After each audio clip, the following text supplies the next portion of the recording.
में प्रधानमंत्री नरेंद्र मोदी जा रहे हैं। एक बार फिर से ये बातें होने लगी हैं कि रशिया, इंडिया, चाइना, क्या ये एक पावर ब्लॉक के तौर पर उभर सकता है? ये तमाम संभावनाएं जो चल रही हैं, उस बीच में ये जो विजिट होने वाली है, ये क्या बताती है? ये महत्वपूर्ण सवाल है। ये देर मत कीजिए, हिमाचल श्रीवास्तव आइए जल्दी से। ये आप सुन रहे हैं, मैं देर करता नहीं, देर हो जाती है। अच्छा, ये जो यात्रा होने वाली है, क्यों जा रहे हैं अमेरिका फिर से? देखिए, दो बातें होती हैं। जिसको आप रस्से से खींच सकते हैं, उसको खींच के बुला रहे हैं। लेकिन कुछ संभावनाएं आपने बताई, उनको हम नकार नहीं सकते कि इजराइल और ईरान का जो कॉन्फ्लिक्ट चल रहा है, हूती जिस तरीके से रेड सी में करने की कोशिश कर रहे हैं, उस सबको अगर मिला जुला के देखें, इसका मतलब उनको एक एश्योर्ड इंस्ट्रक्शन देना है मुनीर को। मुनीर, तुम तैयार हो जाओ अपनी चीजें हमें देने के लिए, सोवरेनिटी की तुम्हारा कोई सवाल ही नहीं उठता है, और वहां से ईरान के ऊपर दबाव बनाने के लिए। नंबर 1।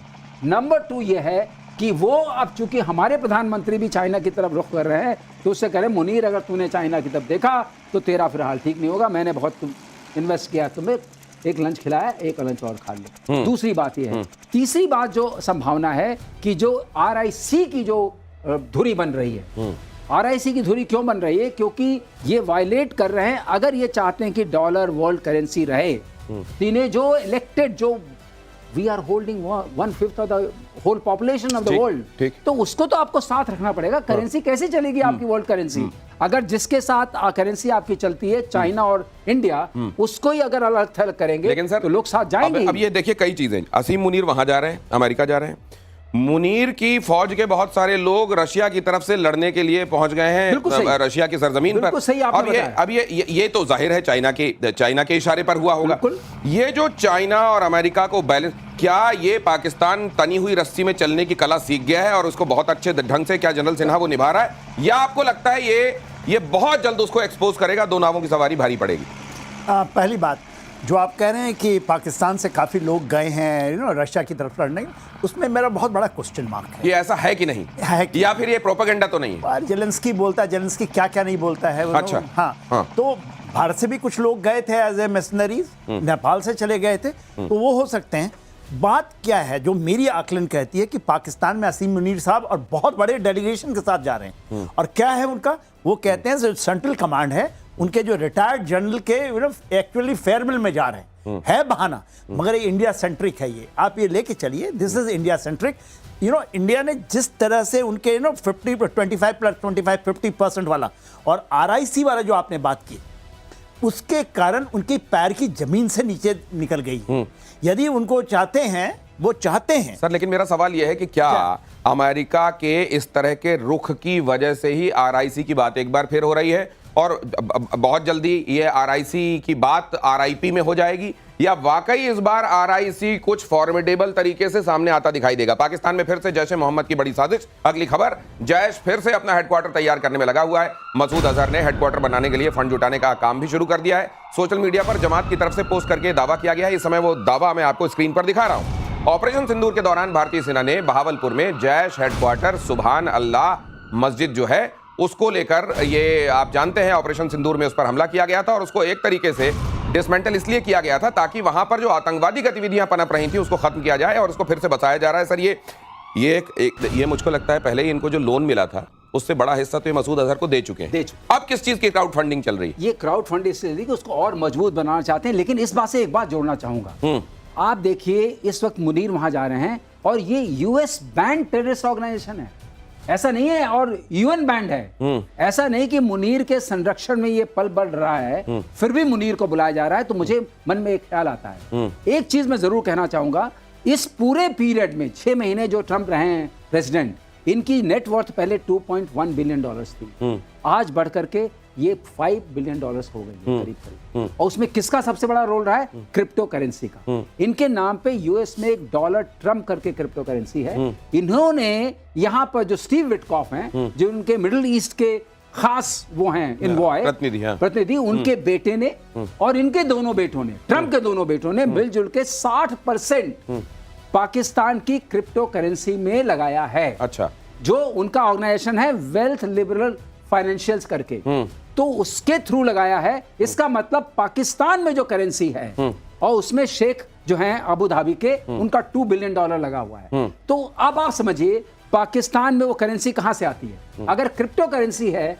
तो ड्रग माफिया से जो करेंसी बनती है, टेररिज्म से जो करेंसी बनती है, और जो करेंसी ग्रे मार्केट में इस्तेमाल होती है, वो सारी की सारी क्रिप्टो फॉर्म में होती है।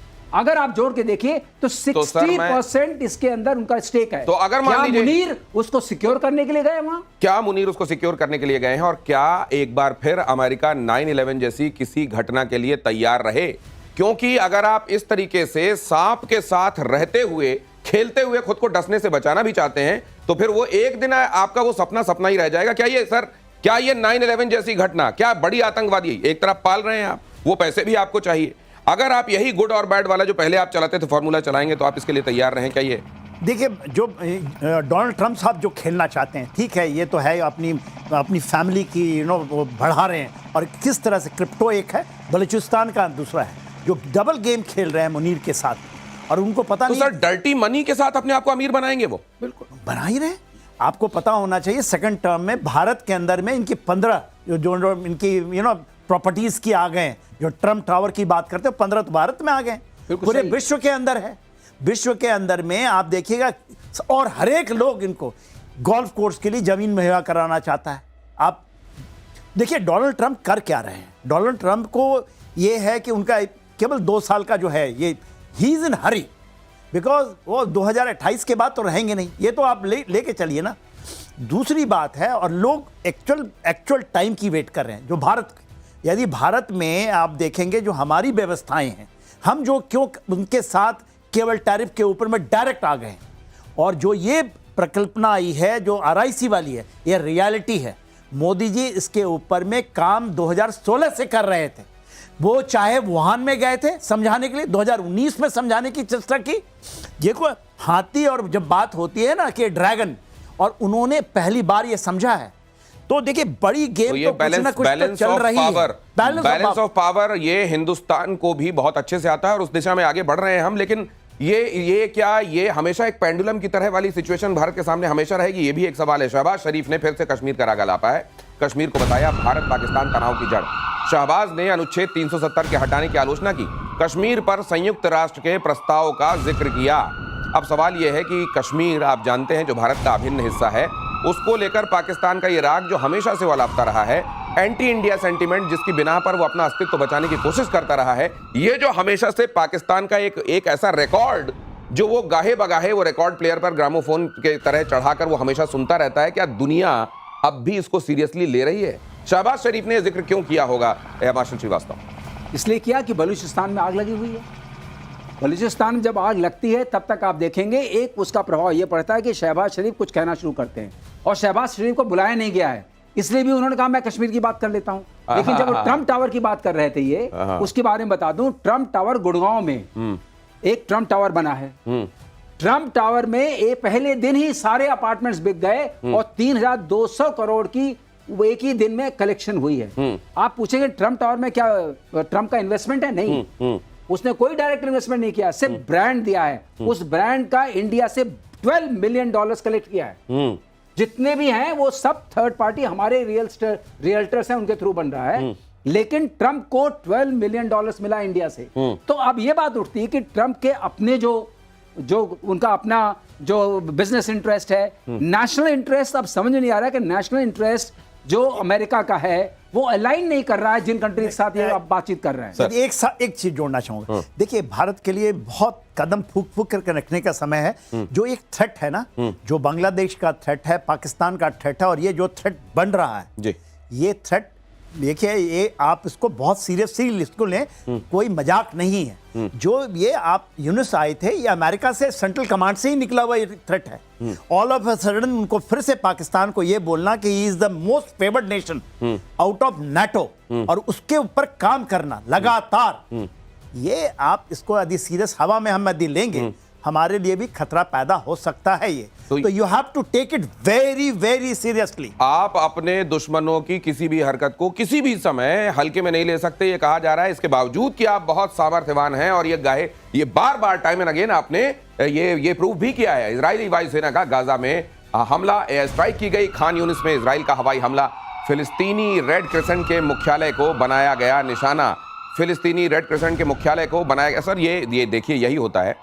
ये क्यों होता है कोई भी इजराइल जैसा देश ऐसा करने के लिए मजबूर? क्योंकि उसको ये लगता है कि अगर मैंने कहीं भी कुछ भी छोड़ दिया और अगर मैंने समूल नहीं चीजों को, हमारी समस्या को समाप्त किया, तो आने वाले दिनों में कहीं भी कुछ भी फिर से उठा लेगा। इजराइल एक तरीके से हमारा दोस्त है, फिर भी जिस तरह के हमले हो रहे हैं और जो होते चले जा रहे हैं, अब इजराइल ने फैसला कर लिया है कि जब तक हमास को जड़ से नहीं मिटा लेंगे, तो ये भी एक चाणक्य नीति की बात याद आती है कि वो मट्ठा डालने वाली बात हो रही है। जब तक पूरा मट्ठा डालेंगे नहीं, और जब तक मट्ठा नहीं डालेंगे तो मट्ठा यहाँ बन जाता है अस्त्र शस्त्र, हवाई हमले, जो हम लोग बात करते हैं कॉम्बिंग ऑपरेशंस की, जहां की आप उन चीज से नहीं, अब आप क्या करिएगा? अगर आप भलाई कीजिएगा, देखिए पाकिस्तान में भी जब कभी आपदा आई तो भारत ने वहां मदद पहुंचाने का काम किया है।